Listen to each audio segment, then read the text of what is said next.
Sehingga terakhir mereka akan langgeng jika mereka tinggal di luar negeri. Itu yang saya lihat. Karena laki-lakinya ini yang cowok. Kalau laki-lakinya yang cewek mau di Ayunda akhirnya ketemu dengan seseorang yang sayangnya bukan orang Indonesia aja.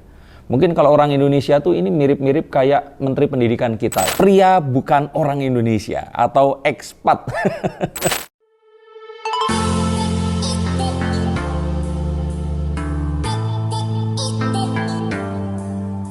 Halo Sensikers, kembali berjumpa saya Deko. Tidak ada yang namanya misteri, yang ada adalah tanda-tanda yang kita semua coba untuk mengerti. Indonesia kembali digegerkan, katanya cowok-cowok ini pada patah hati. Hari patah hati se-Indonesia atau sedunia karena Maudy Ayunda dinikahi oleh, diambil oleh pria bukan orang Indonesia atau ekspat.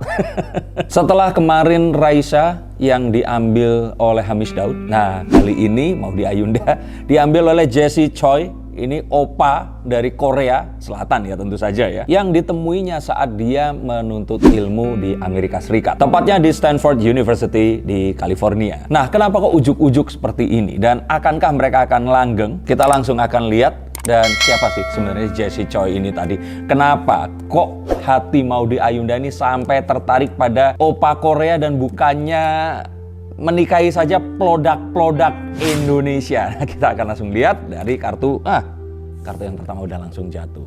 Orang mungkin akan menganggap ini cuma teman kuliah atau meremehkan, tapi hati-hati. Opa yang satu ini bukan sembarang opa. Jadi kalau di sini orang nganggap kayaknya Maudy Ayunda ini demen nonton K-pop dan sebagainya, coba kalian dengarkan dulu siapa Jessie Choi ini tadi. Kalau kalian mau browsingnya jangan Jessie Choi, karena saya tahu kayaknya nanti dia akan seperti siapa. Coba kalian browsing Masayoshi Son atau Masayoshi Son. Nih kalau orang-orang bule ngomongnya seperti itu. Dia adalah orang Korea yang terus kemudian dinaturalisasi menjadi warga negara Jepang. Dan dia adalah CEO dari SoftBank. Kalian harus cari tahu nih, SoftBank itu siapa dan apa. Ini kenapa? Karena opa Jessie Choi ini ternyata adalah seorang investor juga. Dan dia saat ini menjadi investor di AC Ventures. So, sudah dipastikan ini sudah jadi crazy rich, dan saya melihat dia akan jadi ultra crazy rich di kemudian hari, dan itu gak akan lama lagi. So, yang kemarin ngipi pengen dapetin Maudy Ayunda, mungkin kalian harus bernafas lega karena ya kalian tahu diri kalian ini gak sebanding dengan opa yang satu ini. Mungkin kalian akan berpikir, investor itu ya orang yang mungkin pekerjaannya ini mempertemukan satu orang yang punya duit terus dialihkan ke satu usaha yang memang memiliki sebuah skill apa yang bagus. Nah, tidak hanya itu, tapi kita akan lihat bahwa dia ini sebenarnya itu kalau dilihat itu sama kayak Maudy Ayunda, sudah di breeding dari kecil, di grooming dari kecil. Dia ini lulusan dari Columbia University di New York, dan terus kemudian mengambil pasca sarjananya di Stanford University, California, dan di sanalah dia ketemu dengan Maudy Ayunda ini tadi. Kesibukannya ini ternyata nggak cuman di bidang akademis, karena dia sewaktu sekolah juga menjadi captain dari tim golf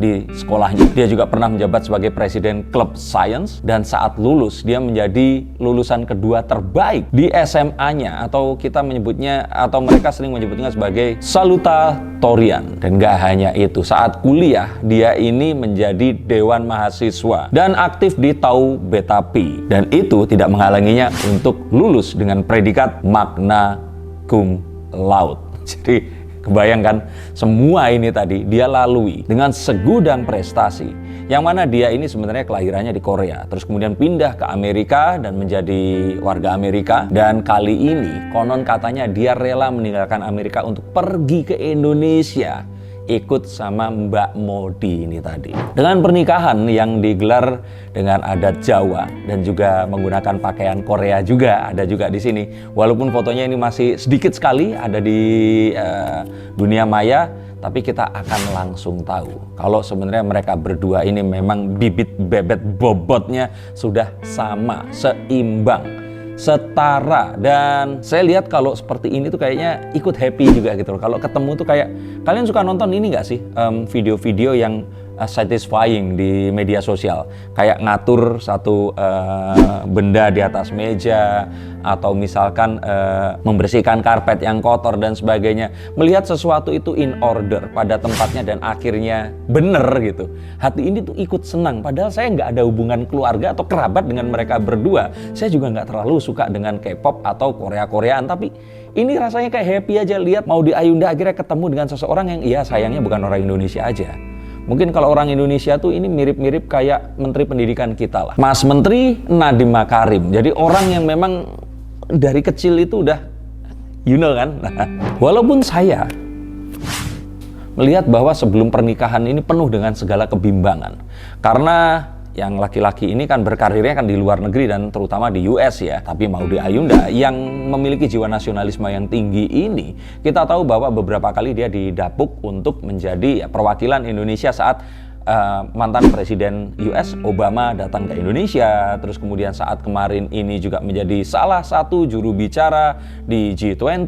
Nah, kita akan tahu bahwa ini ada kebimbangan di antara mereka berdua. Yang laki-laki ini harus pindah ke Indonesia atau Maudy Ayunda yang harus meninggalkan Indonesia.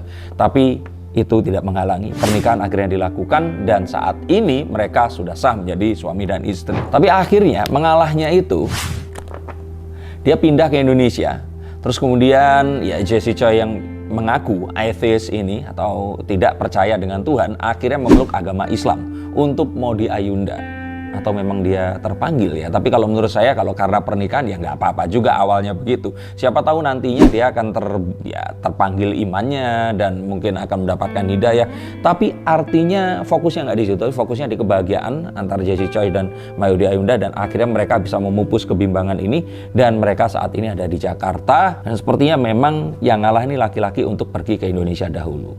Tapi apa betul ya seperti itu? Kalau saya pikir ini adalah sesuatu yang sementara, karena saya lihat kalau pernikahan interracial untuk saat ini di Indonesia, ini sepertinya belum bisa akan menyesuaikan dengan adat dan istiadat di Indonesia.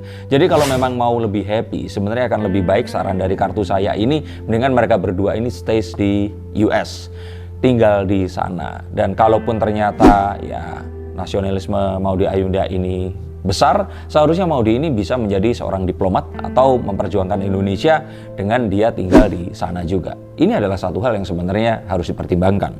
Sehingga kalau saya pikir, sepertinya kalau di Indonesia, ini di Indonesia paling lama juga 5 tahun. Sepertinya setelah itu akhirnya mereka akan menyadari bahwa kehidupan mereka dan karir serta masa depan mereka akan lebih baik jika dilakukannya itu di Amerika sana. Ini yang saya lihat.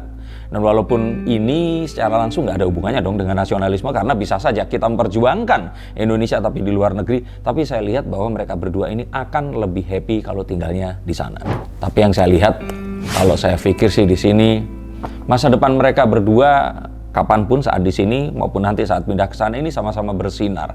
Mereka berdua ini adalah, kalau saya boleh pikir, gambaran tentang bagaimana generasi muda ini akan seperti apa nantinya yang ideal. Bagaimana ternyata sebenarnya kita semua ini hanya dipisahkan oleh warna kulit, bentuk tubuh dan juga budaya. Pada kenyataannya saat seseorang bisa berprestasi, maka kita akan menjadi siapapun yang kita akan inginkan. Itu yang saya lihat dari seorang Maudy Ayunda dan Jessie Choi ini. Walaupun memang ada privilege di sana, tapi saya juga sering melihat dengan mata kepala saya sendiri banyak orang-orang kaya yang akhirnya ini nggak mendapatkan privilege-nya, terus mereka akhirnya malah lebih gagal daripada orang yang lahir tanpa privilege sama sekali. Nah, kira-kira akan seperti apa kalau dilihat bahwa mereka ini akan langgeng, momongannya akan seperti apa? Kalau saya pikir sih mereka akan mencoba untuk menjalankan apa yang mereka kemarin jalankan, yang mereka itu stop dulu saat menikah, dan mereka akan menunda untuk memiliki momongan. Saya pikir sih akan 2 hingga 3 tahun mereka tidak akan punya momongan. Saya pikir ya di sini ya. Semoga saya akan salah, karena kalau Indonesia pengennya segera punya momongan. Tapi sepertinya mereka ini orang-orang yang punya satu mimpi terhadap apapun yang mereka ingin kejar, dan mimpi itu pasti berhubungan dengan banyak orang. Dan sepertinya itu juga yang membuat Jessie ini tadi, instead of dia ini menikahi orang-orang bule misalkan di Amerika, atau kalau mau Asia ya sesama Korea lah, Korean seperti itu. Kenapa kok pilih wong Jowo kayak Mbak Maudy ini? Karena seperti yang saya baca, dia kagum terhadap bagaimana visi Maudy dan kecintaan Maudy Ayunda ini terhadap Indonesia, dan ini adalah satu hal yang membuat dia akhirnya jatuh cinta. Dan ini adalah hal juga yang harus kita juga tanamkan. Sejauh-jauhnya kita pergi, kita harus ingat dari mana kita berasal dan bagaimana orang-orang di sekitar kita ini adalah orang-orang yang menjadi keluarga pertama kita, dan mungkin ini adalah orang-orang yang harus kita juga perhatikan dimanapun dan kapanpun kita akan ada. Sehingga terakhir, mereka akan langgeng jika mereka tinggal di luar negeri. Itu yang saya lihat, karena laki-lakinya ini yang cowok. Kalau laki-lakinya cewek mau tinggal di Indonesia sih no problem. Tapi kalau saya lihat di sini, untuk Maudy Ayunda juga karirnya akan bagus di sana. Toh juga dia sepertinya, kalau boleh saya sarankan, karir entertainment ini terlalu kecil untuk dirinya. Dia memiliki peluang yang luar biasa untuk menjadi apapun juga. Dan di saat yang tepat setelah dia nanti berkeliling dunia, mungkin dia akan menjadi seperti Bu Sri Mulyani, tapi dengan versi yang ya ada entertainmentnya, dia mengerti dunia kreatif, dan ini akan menjadi satu inspirasi untuk Maudy yang lain lahir. Tapi ya please, kalau bisa nikahnya sama orang Indonesia aja. Bagaimana menurut kalian semua? Tapi untuk kalian semua yang penasaran, kalian akan menikah dengan orang mana? Apakah bisa dapat opa Korea juga? Atau jangan Korea Utara? Atau kalian ingin dapatnya orang-orang di Saudi Arabia? Atau lagi liburan di Turki karena lira lagi all time low sekarang, pengen dapat cowok-cowok Turki? Nah, kalian kirimkan pertanyaan dan hubungi nomor di bawah ini. Booking schedule untuk saya bukakan kartunya, dan kita lihat menggunakan kartu alternatif apa yang terbaik untuk jodoh kalian di masa depan. Terima kasih, sampai jumpa, dan salam.